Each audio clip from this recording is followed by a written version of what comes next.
हुआ है। मगर मैं मंत्री महोदय से जानना चाहती हूँ, कहे हैं कि दैनिक मजदूरी पहले मैंने ये पूछा था कि डीएमसीएच जब से बनी है तब से दैनिक मजदूर काम करते हैं, मगर ये कह रहे हैं कि कोई रिकॉर्ड नहीं मिल रहा है। तो कोई मजदूर तो वहाँ काम कर, ये मजदूर अभी जो है स्थापित वो नहीं करते थे, क्योंकि उस समय की बात है।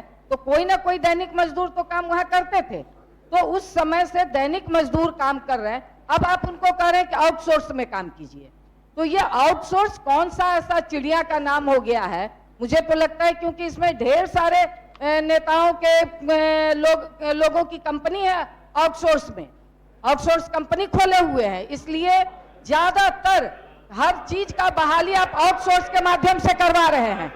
जहां दैनिक मजदूर हैं, जहां दैनिक मजदूर हैं। और माननीय सदस्य को इसकी जानकारी है तो उसकी जानकारी दे। ठीक है, वो भी जानकारी मिल जाएगी, एक टाइप से बात करेंगे। ठीक है, वो भी जानकारी समय के अनुसार महोदय, समय के अनुसार वो भी जानकारी मिल जाएगी। हाउस को वो भी जानकारी मिल जाएगी। प्रश्नकर्ता बोल रही हैं, वो भी जानकारी समय के अनुसार हाउस को मिल जाएगी। सुन लीजिए, मगर ये हर चीज में आउटसोर्स क्यों? जहां दैनिक मजदूर काम कर रहे थे उनको फिर आप आउटसोर्स में क्यों भेज रहे हैं? 102 परिवार भुखमरी के कगार पे पहुंच गया है और महोदय कह रहे हैं, मंत्री महोदय कह रहे हैं, तो अगर कंट्रोवर्सी है, नहीं मंत्री महोदय से मैं यही कह रही हूँ कि कंट्रोवर्सी है तो सदन से एक जांच टीम बन जाए, क्योंकि 102 परिवार की जीवन का प्रश्न है। महोदय माननीय सदस्य को मैं बताना चाहूंगा, जवाब थोड़ा बढ़िया से पढ़ लें। शुरू में मैंने जहां से जवाब शुरू किया है, नहीं तो उसी को दोहरा दे रहे हैं। वस्तु स्थिति यह है कि दरभंगा चिकित्सा महाविद्यालय अस्पताल दरभंगा में पूर्व में छात्रावासों की साफ सफाई एवं रख रखाव कार्य करने हेतु दैनिक दर पर मजदूर के रूप में महिला एवं पुरुष कर्मियों से छात्रावास का कार्य लिया जाता था। मैंने इनकार नहीं किया है, नहीं, सुन लीजिए पूरी बात को। आपने शुरू में कह दिया, आपने इनकार कर दिया है। मैंने बिल्कुल इनकार नहीं किया, मैंने स्वीकार किया है कि छात्रावास में यह कार्य लिया जाता था, इन मजदूरों के दैनिक मजदूरी का भुगतान किया जाता था। फिर खंड ख में इनका प्रश्न यह है महोदय कि क्या यह सही है कि जब से दरभंगा मेडिकल कॉलेज की स्थापना हुई, मतलब लगभग आज से 80 वर्ष पहले से, तब से कर्मी कार्य करते आ रहे हैं, छात्र द्वारा मेंटेनेंस फंड की जो राशि दी जाती थी उस राशि से छात्रावास कर्मियों में दैनिक मजदूरी का भुगतान किया जाता था।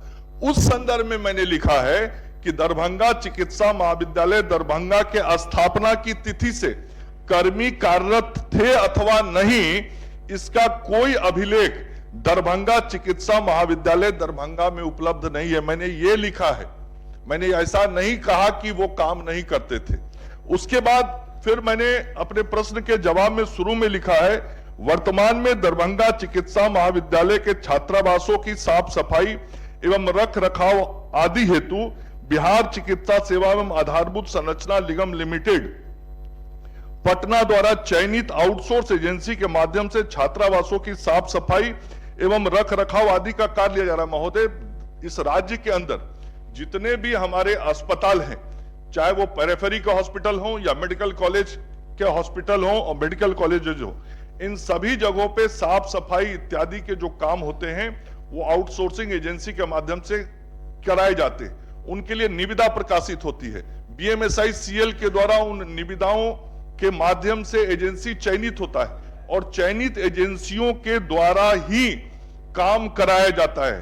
खंड ग में मैंने और स्पष्ट किया है कि विभागीय संकल्प संख्या 187 दिनांक 14/3/23 के द्वारा राज्य के सभी सरकारी चिकित्सा महाविद्यालयों में नामांकन एवं अन्य शुल्कों में एकरूपता लाने के लिए नामांकन एवं अन्य शुल्क का निर्धारण किया गया है। वर्तमान में किसी भी राजकीय चिकित्सा महाविद्यालय में छात्रों से अब हॉस्टल मेंटेनेंस मद में कोई राशि नहीं ली जा रही है। मैंने स्पष्ट लिखा है, और जब स्पष्ट है कि राशि नहीं ली जा रही है तो जो साफ सफाई की व्यवस्था करनी है वो सरकार के द्वारा कराया जा रहा है। ठीक, कोशिश करूंगी महोदय। न कोशिश नहीं, 3:30 बजे के बाद बोलिएगा तो कुछ आएगा नहीं महोदय आसन के प्रति मैं आभार व्यक्त करती हूँ।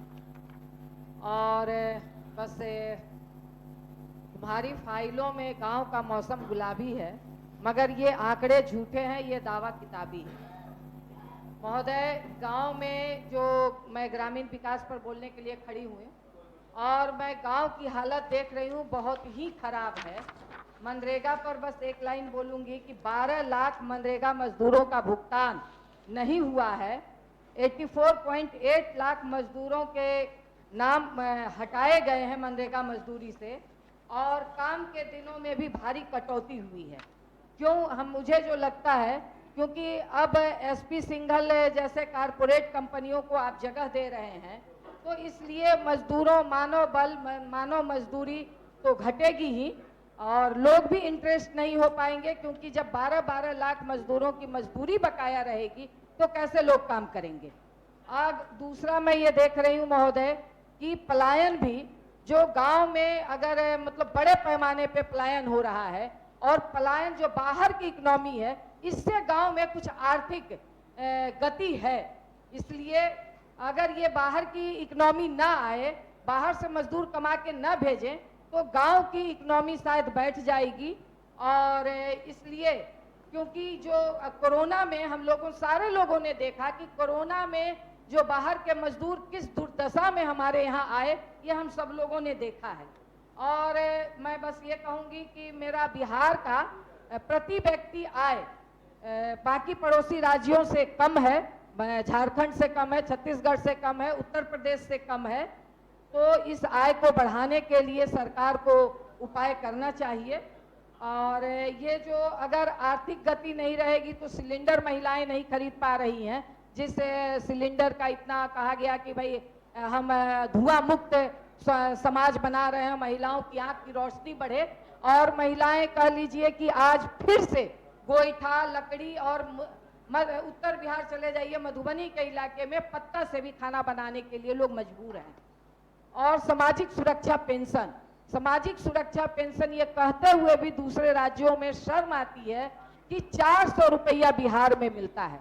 ये 400 रुपये में एक कप चाय भी नहीं होगा। दवा, दारू, साबुन, सर्फ की बात छोड़ दीजिए। झारखंड में 1000 है, आंध्र प्रदेश में 4000 है, बिहार में कम से कम 3000 जरूर सामाजिक सुरक्षा पेंशन करना चाहिए। और बस ये पक्का मकान का है, सभी लोगों को पक्का मकान जरूर मिलना चाहिए। और इसके साथ ही स्थापना मद में हम लोग ज़्यादा खर्च करते हैं। मजदूरों को जो आवास सहायक हैं, जो 11 साल से आपके यहाँ काम कर रहे हैं, पंचायत रोजगार सेवक हैं जो 18 साल से काम कर रहे हैं, इनकी मजदूरी बहुत कम है। इनकी मजदूरी दिया जाए। इनको नौकरी में 25 अंक, दूसरे नौकरी के लिए 25 अंक वेटेज के रूप में मुहैया किया जाना चाहिए, करने की बात थी, मगर इन्हें नहीं किया जा रहा है। तो इसी संदर्भ में मैं कहना चाहूंगी, बस अंत में कर रही हूँ। बाबा नागार्जुन की कविता के भाव से मैं अपनी बात खत्म करूंगी।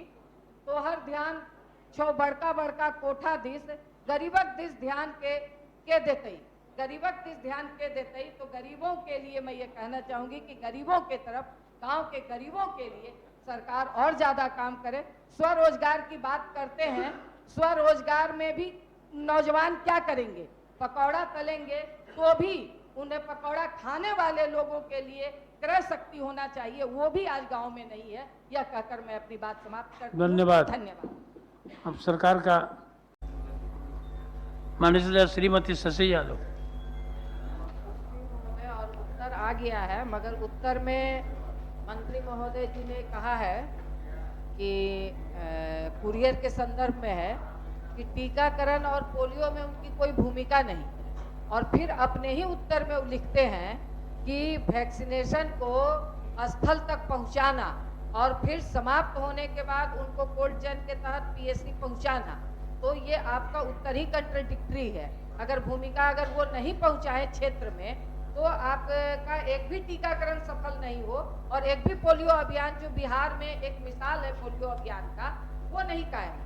बाकी सब लोग हैं, मगर इनकी भूमिका महत्वपूर्ण है। यही डब्बा या तो माथे पे ढोते हैं, कंधा पे ढोते हैं, या फिर किसी गाड़ी जब दूर होता है तो गाड़ी के माध्यम से जाते हैं और इनको कोई भत्ता नहीं देते हैं, आप यात्रा भत्ता नहीं देते हैं।